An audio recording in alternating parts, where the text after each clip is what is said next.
Friends, welcome to கிராமத்து பொண்ணு பிரியா. எல்லோரும் எப்படி இருக்கீங்க? நான் ரொம்ப நல்லா இருக்கேங்க.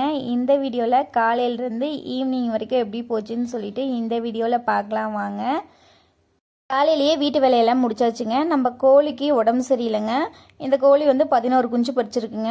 குஞ்சு பறிச்சு இப்போ ஒரு 10 நாள் தான் ஆகுது. ஆனால் லைட்டாக குறுக்குற மாதிரியே இருந்துச்சு. முட்டை அடைக்கொட்டி வைக்கும் போதே பார்த்தோம் அப்படின்னா லைட்டாக குறுக்குற மாதிரி இருந்துச்சுங்க. அடைப்படுத்துறதுனால தான் அப்படி இருக்குது. எந்திரிச்சா சரியாக போய்ட்டுன்னு சொல்லியிருந்தேன். குஞ்சு பறிச்சு இப்போ 10 நாள் ஆகுதுங்க. ஓரளவுக்கு எந்திரிச்சு குஞ்செல்லாம் பார்த்துக்குதுங்க. இருந்தாலுமே இன்றைக்கி காலையில் பார்த்தோம் அப்படின்னா ரொம்ப உடம்பு சரியில்லாத சோர்ந்து போயிடுச்சு. வெள்ளை கழிச்சல்னு சொல்லுவோம் இல்லைங்களா, அந்த நோவு வந்துருச்சாட்ருக்குங்க. மழை பெஞ்சு பனி பெஞ்சு அப்படின்னா அந்த நோவு கண்டிப்பாக வரும். அந்த டைமில் வேக்சின் போட்டிருந்தோம் அப்படின்னா கோழிக்கு வந்து பெருசாக அஃபெக்ட் பண்ணாதுங்க. நாங்கள் வந்து வேக்சினில் எதுவுமே போடல. அதனால கோழிக்கு வந்து கொஞ்சம் அஃபெக்ட் ஆயிடுச்சு. அதனால் கோழி கொஞ்சம் ரெடி பண்ணலான்னு சொல்லிங்க வாழைப்பட்டை தண்ணியும் சர்க்கரை தண்ணியும் கொடுத்துட்டு வந்தேங்க. இந்த வீடியோ அடுத்த நாள் காலையில் எடுத்த வீடியோ. இன்றைக்கி பாருங்கள் ஓரளவுக்கு நல்லா எந்திரிச்சு நிற்கிது. நேற்றுலாம் எந்திரிக்கவே இல்லைங்க. கோழி அப்படியே ஒரு மாதிரி தலை தொங்க போட்டுகிட்டே இருந்துச்சு. இன்றைக்கி கொஞ்சம் பரவாயில்லைங்க, தலை கொஞ்சமாக தூக்கி பார்க்குது. வாழை மரத்துக்கு பக்கத்தில் இடக்கட்டை இருக்கும் இல்லைங்களா, அந்த இடக்கட்டையை அப்படியே வெட்டிங்க. அதுக்குள்ளே தண்ணி இருக்கும் இல்லைங்களா, அதை அப்படியே புழிஞ்சு விட்டு அதை மட்டும்தான் எடுத்து கோழி கொடுத்துட்ருக்கோம். அந்த தண்ணி கொடுத்தோம் அப்படின்னா கோழி வந்து கல்லீரல் வந்து பாதிக்காதுன்னு சொல்லுவாங்க. கிட்னி எதுவுமே பாதிக்காதுன்னு சொல்லுவாங்க கோழிக்கு. அதை வந்து ஃபுல்லாக போய் அஃபெக்ட் பண்ணிச்சு அப்படின்னா தான் கோழி வந்து செத்து போயிருங்க. அப்படி பண்ணிட்டு வந்தோம் அப்படின்னா சூப்பராக சரியாயிருங்க. நேற்று இருந்ததுக்கு இன்றைக்கி கொஞ்சம் பரவாயில்லாம். இதை இடைக்கட்டை தாங்க வெட்டி அந்த உள்ளே இருக்கிற சாரை வந்து புழிஞ்சு எடுத்து கோழிக்கு வந்து தந்துட்டுருக்கோம். இது கூடயே ஓஆர்எஸ் பவுடர் இருந்துச்சுன்னா அதுவுமே தரலாம். சர்க்கரை தண்ணி வந்து கொடுத்துட்டு இருந்தோன்னா கோழி கொஞ்சம் எனர்ஜியாக இருக்குங்க. வெள்ளை கழிச்சல் நோவுனா எப்படி கண்டுபிடிக்கிறதுன்னு சொல்லிட்டு நிறைய பேத்துக்கு தெரியாதுங்க. இப்படி கோழி கொஞ்சம் கழிஞ்சு அப்படின்னாவே அதுதாங்க வெள்ளை கழிச்சல் நோவு. கோழிக்கு வாழைப்பட்ட தண்ணியெல்லாம் கொடுத்து முடிச்சதுக்கப்புறங்க காட்டுக்கு வந்து ஆடு மேய்க்கலான்னு சொல்லி வந்திருந்தேன். நம்ம தோட்டத்து காட்டுக்கு கீழ்காட்டில் வந்து அம்மா வீட்டு குத்தகைக்கு ஓட்டுறாங்க. அந்த காட்டில் கத்திரி செடி வந்து நட்டுருந்தாங்க. நல்லா சூப்பராக தலைன்னு தலைஞ்சு வந்துருந்துச்சுங்க. நம்ம வீட்டில் இருந்து கொஞ்சம் தூரம் வந்தோம் அப்படின்னா கீழே வந்து தோட்டம் இருக்குங்க. அங்கே தான் ஆடு ஓட்டிகிட்டு வந்திருக்கேன். இந்த புதைய தெரியுது இல்லைங்களா, அந்த இடத்துல பெரிய கிணறு இருக்குங்க. அந்த கிணறு வழியாக தண்ணி எப்பயுமே இருக்கும். அம்மா வீட்டு காட்டில் வந்து பெரண்டை, அந்த வெள்ளரிக்காய் எல்லாமே காய்ச்சிருந்துச்சு. எல்லாமே கொஞ்சம் கொஞ்சம் பொறிச்சு வச்சுட்டேன். எனக்கு பிறந்த சட்டினா ரொம்ப பிடிக்குங்க. அது கொஞ்சமாக பறிச்சிட்டேன். வெள்ளரிக்காய் செடிங்க கத்திரிக்காட்டு ஓரமாக நட்டு விட்டுருந்தாங்க. அதில் நிறைய காய் பிடிச்சிருக்கு. நானும் ஒரு 2 காய் பறித்து சாப்பிட்டுக்கிட்டே ஆடு மேய்ச்சிட்டு இருந்தேங்க. இந்த வீடியோ எடுத்து இப்போ 1 மாதத்துக்கு பக்கமாக ஆகுதுங்க. இப்போ தான் வாய்ஸ் ஓவர் கொடுத்துட்ருக்கேன். 1 மாதத்துக்கு முன்னாடி இருந்த இடத்துக்கும் இப்போ போய் பார்க்குற இடத்துக்கும் நிறைய டிஃப்ரெண்ட் இருக்குங்க. இப்போ நம்ம ஆடு மேய்ஞ்சிட்டு இருக்கிற வயல் வந்து நம்ம வயலுங்க. அம்மா வீட்டு வயலுக்கு குறுக்க வந்து ஒரே வயல் தான் இருக்குது. இங்கே வந்து அம்மா வீட்டுக்கு ஒரு வயல் வந்து இருக்குங்க. அந்த வயலுக்கு தான் இப்போ வந்து போயிட்டுருக்கோம். அந்த வயல் வந்து நாம் தாங்க இந்த டைம் வந்து நெல் நட்டுருக்கோம். அந்த வயலை உங்ககிட்ட காட்டுறவாங்க. நெல்லப்பயிர் நல்லா சூப்பராக இருக்குங்க. பார்க்கறதுக்கே ரொம்பவே ஆசையாக இருக்குது. நெல்லம்பயிர் நட்டு இப்போதாங்க ஒரு 5 நாளாட்ட ஆகுது. எந்த அளவுக்கு அழகாக தெரியுதுன்னு சொல்லி பாருங்கள். அம்மா வீட்டுக்கு முன்னாடி இருக்கிற வயல் ஃபுல்லாக அம்மா வீட்டு நெல் நட்டுருக்காங்க. இந்த வயல் வந்து வயல் அடித்து போட்டதுக்கப்புறம் கொஞ்சமாக பயிர் பத்தலைன்னு சொன்னாங்க. சரி நீங்கள் வாங்கி நட்டுக்குங்கடா அப்படின்னு சொன்னாங்க. சரின்னு சொல்லிட்டு வயல் அடித்து போட்டு அந்த அண்டையெல்லாம் வெட்டி எல்லாமே அப்பா ரெடி பண்ணி கொடுத்துட்டாங்க. நாங்கள் பயிர் மட்டும் வாங்கி நட்டு விட்டுட்டோங்க.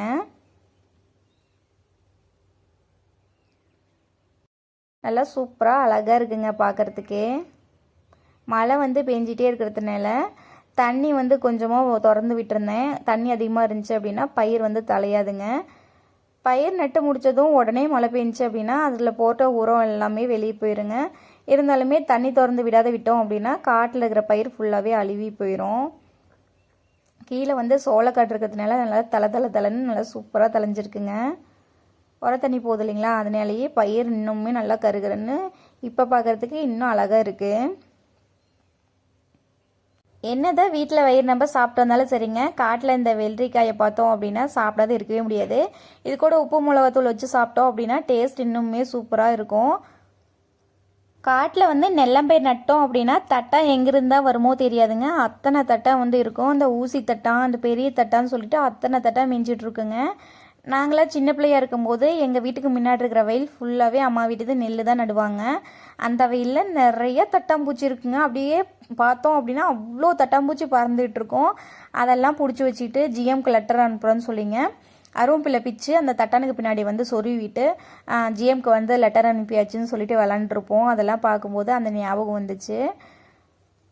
நான் மாடு மேய்ச்சிட்டு இருந்தீங்களா, அந்த வெயிலுக்கும் 2 வெயில் தள்ளிங்க கீழ் வெயிலில் வந்து அம்மா வீடு நெல் நடத்துக்காக வெயில் வந்து அடிச்சிட்டு இருந்தாங்க. அப்பாவும் அம்மாவும் ஓரம்பரெல்லாம் வெட்டி விட்டுட்டு இருந்தாங்க.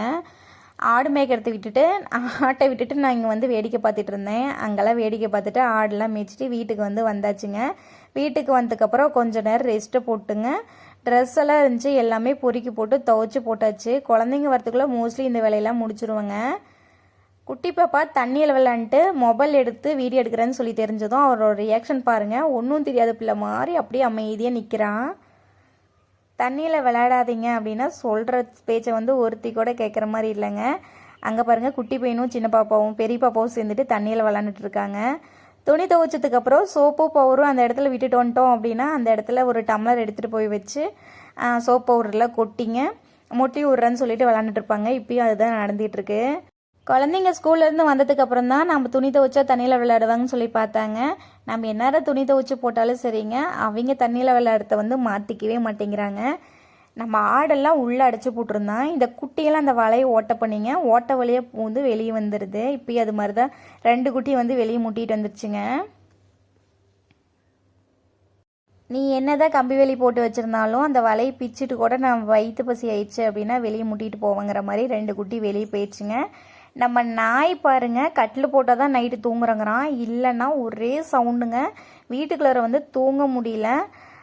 என்னடா கத்திக்கிட்டே இருக்கானேன்னு சொல்லிட்டு முந்தா நாள் வந்து வெளியே பார்த்தோம் அப்படின்னா குளிர் தாங்க, கத்திக்கிட்டே இருந்தான். அதுக்கப்புறம் கட்டில் எடுத்து போடும், சமத்தா படுத்துக்கிறான். சாப்பிட்றதுக்கு கூட சாருக்கு வந்து கட்டில் மேலே தான் வைக்கணுங்கிறான். அது மாதிரி பண்ணிகிட்ருக்கான். அந்த கோழிக்கு வந்து உடம்பு சரியில்லைன்னு சொன்னேன் இல்லைங்களா, அந்த கோழி குஞ்சையும் இந்த கோழி கூடயே சேர்ந்து வந்து விட்டுட்டேன். வெளியே வந்து ஒரு கோழி வந்து கட்டி போட்டிருக்கேங்க. வெளியே விட்டோம் அப்படின்னா நிறைய கீரி எல்லாம் இருக்குங்க, எல்லாம் பிடிச்சிட்டு போயிடும். அதனால வந்து வெளியே கோழி அதிகமாக விட்டுறதே இல்லை. பெருக்கம் கூட கோழி குஞ்சை வந்து தூக்கிட்டு போயிடுதுங்க நைட்டானா. அதனால ஒரு 1/2 கிலோ 3/4 கிலோ ஆகிற வரைக்கும் உள்ளேயே கோழி வச்சுக்கலான்னு சொல்லிட்டு இப்போ கோழி குஞ்சு அதிகமாக வெளியவே விட்டுறது இல்லைங்க. ஆடு ஓட்டிட்டு காட்டுக்கு வந்து வந்தாச்சுங்க. நம்ம ஆடு காட்டில் எவ்வளோ பிள்ளை இருந்தாலும் சரிங்க, ஒரு பக்கமாக மட்டும் மேயவே மேயாது. இந்த சைடு பாதி ஆடு, அந்த சைடு பாதி ஆடு தான் மேயும். இந்த ஆட்டை வந்து அந்த சைடு ஓட்டிகிட்டு போனோம் அப்படின்னா அங்கே இருக்கிற ஆடு இந்த சைடு வந்துடும். அதே மாதிரி தாங்க பண்ணிகிட்ருக்கு. குட்டி பையனை வந்து ஒரு கல் இருக்குங்க அந்த இடத்துல வந்து உட்கார வச்சுட்டு வந்திருக்கேன். ஆட்டை வந்து எல்லாமே ஒரே பக்கமாக ஓட்டிகிட்டு போகலான்னு சொல்லிட்டு. இந்த காட்டிலையும் பாருங்கள் நிறையா தட்டாம்பூச்சி இருக்குது. பாப்பா 2 பேரும் அந்த கல்லுக்கிட்ட விளாண்டுட்டு இருக்காங்க. அந்த கல்லுக்கிட்ட வந்து கொஞ்சமாக சோளப்பயிர் வந்து அறுத்து விட்டுருந்தாங்க. அந்த இடத்துல வந்து உட்காந்து விளாண்டுட்டு இருக்காங்க. இப்படி இருக்கிற வயலில் தாங்க ஓட்டி இப்போ வந்து வெங்காயம் நட்டுருக்கோம். ஃபஸ்ட்டு இந்த தட்டெல்லாம் ஃபுல்லாக அரித்து எல்லாமே வேறு இடத்துல வந்து கொண்டு போய் வச்சதுக்கப்புறங்க காட்டை வந்து 2 அளவு ஓட்டி விட்டு காட்டை வந்து நல்லா ஆறுனதுக்கப்புறம் பாத்தி பிடிச்சி இப்போ வந்து வெங்காயம் நட்டுருக்கேங்க. இப்போ வெங்காயம் நட்டு கூட 5 நாளுக்கு பக்கமாக ஆகுது. ஆட்டையும் பார்த்துக்கிட்டே அப்படியே என்னால் முடிஞ்ச அளவுக்கு இவ்வளோ தட்டு வந்து அரிச்சிருக்கேங்க. இதுக்கு நடுவான நம்ம வீட்டு குட்டி வாண்டுங்களையும் பார்த்துக்கணும். அவங்களும் இங்கே தான் விளாண்டுட்டு இருக்காங்க. இன்னும் இவ்வளோ காடு தாங்க இருக்குது. இந்த ஒரு சரவில் இவ்வளோ காடு வந்து அரிச்சாச்சு. குழந்தைங்களையும் ஆட்டையும் பார்த்துட்டுங்க என்னால் முடிஞ்ச அளவுக்கு தட்டு அரிச்சிட்டு வீட்டுக்கு வந்து வந்தாச்சுங்க. வீட்டுக்கு வந்ததுக்கப்புறம் பாவக்காய் புளிக்குழம்பு வந்து வச்சுட்டேங்க.